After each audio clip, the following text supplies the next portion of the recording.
సభకు నమస్కారం అధ్యక్ష. అసలు ఈ డయేరియా కలరా ఇలాంటివి విజయనగరం జిల్లా చరిత్రలోనే గత 30 ఏళ్ళుగా ఎప్పుడు లేదు అధ్యక్ష. ఈ ప్రభుత్వం వచ్చిన 4 నెలల్లోనే మనం చూసాం డయేరియాతో ఎంతమంది చనిపోయారు అనేది. అసలు ఎంతమంది చనిపోతున్నారు, వందల మందికి డయేరియా వచ్చింది అధ్యక్ష. వచ్చినా కూడా వాళ్ళని హాస్పిటల్స్ తరలించడంలో ప్రభుత్వ యంత్రాంగం పూర్తిగా వైఫల్యం చెందింది అధ్యక్ష. చాలా నిర్లక్ష్యంగా వ్యవహరించింది. అసలు ఫస్ట్ మరణమేమో సెప్టెంబర్ 20వ తేదీన గొర్ల మండలంలో పెనుబర్తిలో నమోదైంది అధ్యక్ష. ఆ తర్వాత అక్టోబర్ 12వ తేదీకి అంటే 22 రోజులు అయింది. అప్పటికి ఇంచుమించు 14 మంది వరకు చనిపోయారు అధ్యక్ష. ఇన్ని రోజులైనా కూడా ప్రభుత్వ యంత్రాంగం అసలు పట్టించుకోలేదు అధ్యక్ష. జగన్మోహన్ రెడ్డి గారు అక్టోబర్ 19న ట్వీట్ చేస్తే అప్పుడు ప్రభుత్వం స్పందించడం స్టార్ట్ చేసింది అధ్యక్ష. ఈవెన్ జగన్మోహన్ రెడ్డి గారు ఆ గ్రామంకి వెళ్లి వాళ్ళని పరామర్శించాకే ఆ జిల్లా ఇన్ఛార్జ్ మంత్రి అయినా, హోమ్ మినిస్టర్ గారైనా, లేదా వైద్య ఆరోగ్య శాఖ మంత్రి అంతవరకు వెళ్ళలేదు అధ్యక్ష. అంటే ఎంత నిర్లక్ష్యం ఉంది అనేది అర్థం చేసుకోవచ్చు అధ్యక్ష.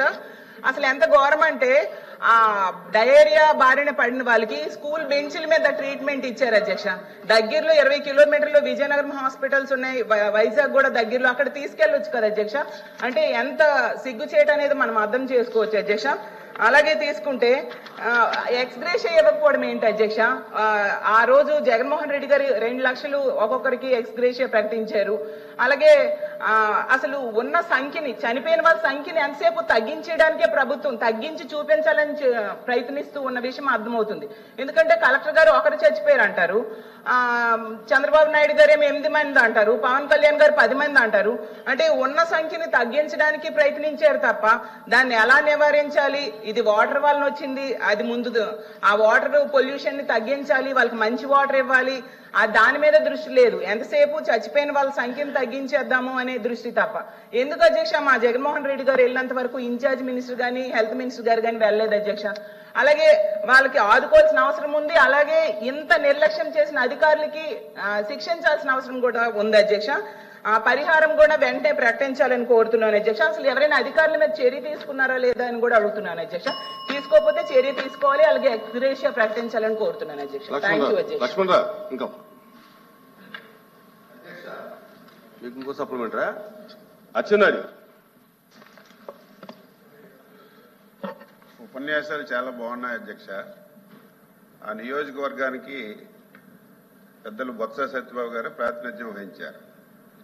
మేము అధికారంలోకి వచ్చిన తర్వాత 2-3 మాసాలు ఇది జరిగింది అధ్యక్ష.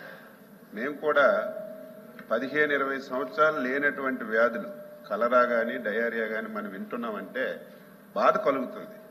దీనికి కారణం ఏంటి అధ్యక్ష? పారిశుద్ధ్యం, పరిశుభ్రత ఉండాలి, గ్రామ పంచాయతీలు యాక్టివ్గా ఉండాలి, మున్సిపాలిటీలు యాక్టివ్గా ఉండాలి, కార్పొరేషన్లు యాక్టివ్గా ఉండాలి.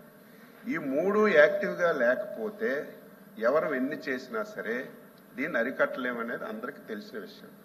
5 సంవత్సరాల అధ్యక్ష పంచాయతీలో ఒక పైసా ఖర్చు పెట్టారా? ఒక డ్రైన్ క్లీన్ చేశారా?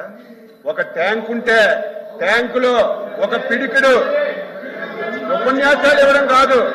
ఎవరు నేనే ఇస్తాను ఉపన్యాసం నేనే ఇస్తాను.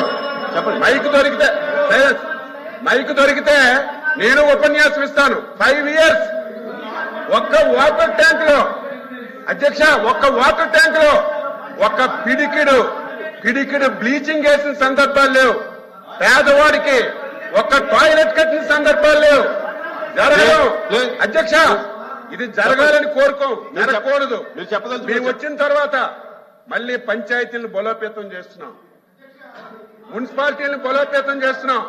5 సంవత్సరాలు ఒక పంచాయతీకి ఒక పైసా ఇవ్వకపోతే కేంద్ర ప్రభుత్వం ఇచ్చిన డబ్బులు కూడా వీళ్ళు డైవర్ట్ చేసుకుంటే 4,000 కోట్లు ఈ 6 మాసాల్లో తెచ్చి పంచాయతీలను బలోపేతం చేసి కార్యక్రమం చేస్తుంది. సలహాలు ఇవ్వండి, తప్పే లేదు. ఇదంతా మీరు వచ్చిన 5 మాసాలకే జరిగిపోయింది. మీరే మొత్తం చేశారు. ఇది పంచాయతీరాజ్ డిపార్ట్మెంట్, మీరు చెప్పండి. కలెక్టివ్ డిపార్ట్మెంట్ అధ్యక్ష. హెల్త్ మినిస్టర్ లేదు, ఏమి డిప్యూటీ చీఫ్ మినిస్టర్ కాదా? మా హోమ్ మినిస్టర్ కాదా? మీరేమి రివ్యూ చేయలేదా? మీరు కూడా మీరు పెద్దలుగా ఉండి ఆ నియోజకవర్గానికి ఇన్ని సంవత్సరాలు ప్రాతినిధ్యం వహించి ఇది జరిగినప్పుడు నా వల్ల కూడా జరిగిందని ఒప్పుకోవాలి. ఎందుకు ఒప్పుకోవాలి? కానీ ఏదో మాట ఉంది కదా, 5 మాసాలకు జరిగిపోతాయి. నన్ను అధ్యక్ష ఒకటే చెప్తున్నాం, ప్రభుత్వం ప్రభుత్వం, అందులో మా ముఖ్యమంత్రి గారు చాలా ఫీల్ అయ్యారు. ఎప్పుడూ ఇటువంటి ఇష్యూలు జరగలేదు, వచ్చిన 4-5 మాసాల్లో జరిగాయి. ఇక్కడ నుంచే జరగకూడదని ఎక్కడెక్కడ లోపాలు ఉన్నాయో మొత్తం మంచినీటి వ్యవస్థనంతటినీ ఎక్కడెక్కడి నుంచి వాటర్ వస్తుంది. ముందు ఒక పారిశుధ్యం మీద ఒక డ్రైవ్ ఇచ్చాం అధ్యక్ష. 4 రోజుల్లో మొత్తం కాలువలన్నీ క్లియర్ చేయమని చెప్పాం. ఏవైతే ట్యాంకులు ఉన్నాయో క్లియర్ చేయమని చెప్పాం. ఇవన్నీ చేస్తుంటే ఈ రోజు ఎక్స్గ్రేసి అడుగుతున్నారు అధ్యక్ష. ఎక్స్గ్రేసి అడుగుతున్నారు అధ్యక్ష. ఏ స్వతంత్రం వచ్చిన తర్వాత ఇప్పుడే ప్రభుత్వం ఏర్పడిందా? గతంలో ప్రభుత్వాలు లేవా? దేనికి ఎక్స్గ్రేసి ఇస్తున్నారు మీకు తెలీదా? ఎక్కడైనా డయేరియాతో చనిపోతే గత ప్రభుత్వాలు మీరు 5 సంవత్సరాలు ఎవరికైనా ఒక పైసా ఇచ్చారా? ఆ ప్రావిజన్ ఉందా? ఆ ప్రావిజన్ ఉంటే ఇవ్వడానికి ప్రయత్నం చేస్తున్నాం. కానీ ఎక్స్గ్రేజ్ ఇవ్వండి, 8 మంది ఇవ్వండి, 30 మంది చనిపోయారు చెప్తారు అధ్యక్ష. పేపర్లో వస్తే ఒక్కొక్క పేపర్ ఒక్కొక్కలాగా రాస్తారు. నీ పేపర్ 100 మంది అని రాసింది, ఇంకొక పేపర్ ఇంకొకలాగా రాసింది. ఇవన్నీ చూసిన తర్వాత అధ్యక్ష, అక్కడైతే డయేరియా రావడం వాస్తవం, మరణాలు జరగడం వాస్తవం. అది రాకుండా అడ్డు పెట్టాలి. భవిష్యత్తులో స్వచ్ఛమైన మంచినీరు ఇవ్వాలి. దానికి కూడా మీరు ప్రజాప్రతినిధిగా బాధ్యత వహించాలి. ప్రజల్ని ఎడ్యుకేట్ చేయాలి. వ్యక్తిగత మరుగుదొడ్లు కట్టాలి. ఇవన్నీ చేస్తే తప్ప దీన్ని అరికట్టలేవు. దయ ఉంచి మళ్ళీ ప్రసంగాలు చేయడం కాకుండా కలెక్టివ్ గవర్నమెంట్ తప్పనిసరిగా పంచాయతీరాజ్ వ్యవస్థను మళ్ళీ మా డిప్యూటీ చీఫ్ మినిస్టర్ గారు దాన్ని యాక్టివ్ చేస్తున్నారు. క్లోరినేషన్ చేస్తాం, డ్రైన్లు క్లియర్ చేస్తాం, మంచినీటి వ్యవస్థను చేసి రాకుండా చేయడానికి మేము అన్ని ప్రయత్నాలు చేస్తాం. చిత్తశుద్ధితో పనిచేస్తున్నామని చెప్పి మీ ద్వారా సభ్యులకు తెలియజేస్తున్నాం. రవీంద్ర గారు గురించి చాలా చెప్పారు sir.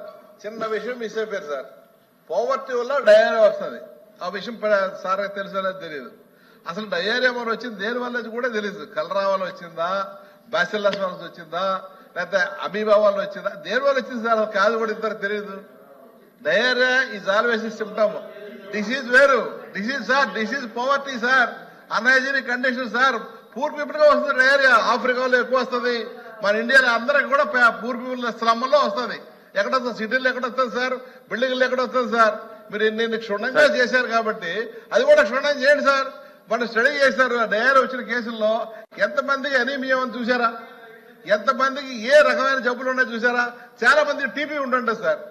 Diarrhoea, TB, diarrhoea, anaemia, diarrhoea